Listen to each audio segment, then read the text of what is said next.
Welcome back to another technical deep dive here in the debug zone. Today we're tackling a big question and breaking it down with insights from other users. Hopefully this clears up some misconceptions and helps you get the answer you need. So buckle up, stay a little curious, and let's jump right in.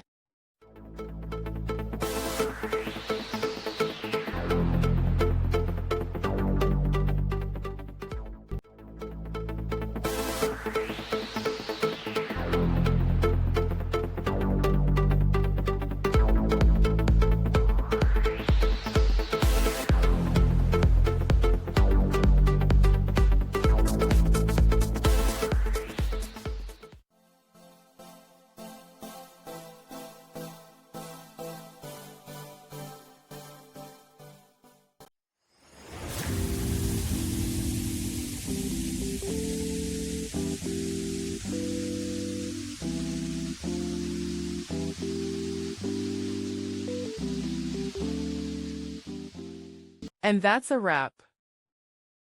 I hope you found the answer you were looking for. If you did, take a second to hit that subscribe button. It really helps out. And let me know in the comments which solution worked best for you. See you next time in the debug zone.